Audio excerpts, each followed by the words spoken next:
اللہ رب العزت نے قرآن مقدس کے اندر ارشاد فرمایا، انما یخشی اللہ من عبادہ العلماء، کہ اللہ کے بندوں میں سے جو اللہ سے ڈرتے ہیں وہ علماء کرام ہیں۔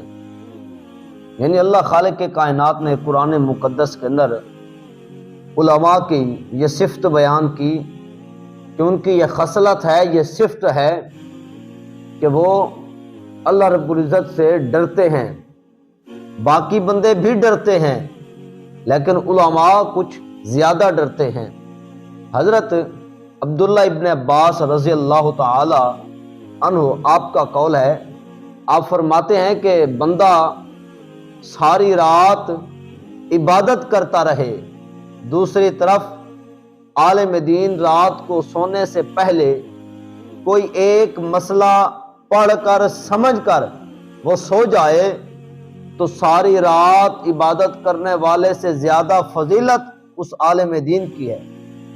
گویا آپ فرماتے ہیں کہ بندہ ایک مسئلہ پڑھ کر سو جائے تو ساری رات کی عبادت سے افضل عمل ہے وہ۔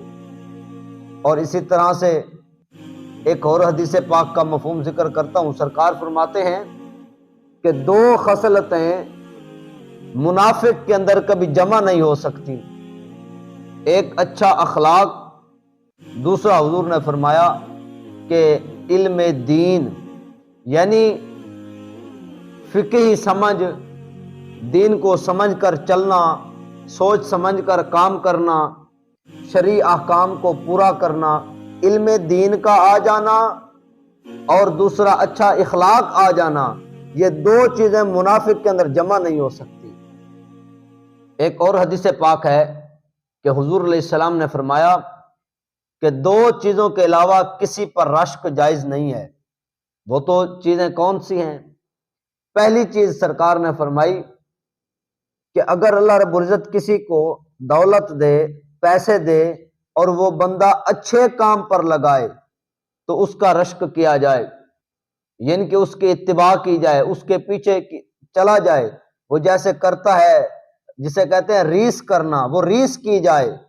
اور دوسری چیز حضور نے فرمایا جو چیز جائز ہے رشک کے اندر وہ یہ ہے کہ اللہ رب العزت بندے کو علم عطا کرے، وہ اس پر عمل بھی کرتا جائے اور پھر فیصلے بھی حق کے ساتھ کرتا چلا جائے، علم سیکھتا بھی جائے اور سکھاتا بھی جائے۔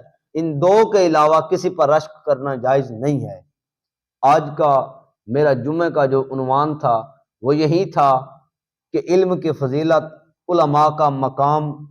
اگر کوئی عالم دین کوئی غلطی بھی سرزد ہو جائے اس سے، تو حدیث پاک کے اندر آتا ہے کہ چونٹیاں جو بل میں گھسی ہوئی ہوتی ہیں وہ بھی بندے کے لیے استغفار کرتی ہیں، حتیٰ کہ سمندر کے اندر، پانی کے اندر وہ تیرنے والی مچھلیاں جو ہیں وہ بھی عالم دین کے لیے استغفار کیا کرتی ہیں۔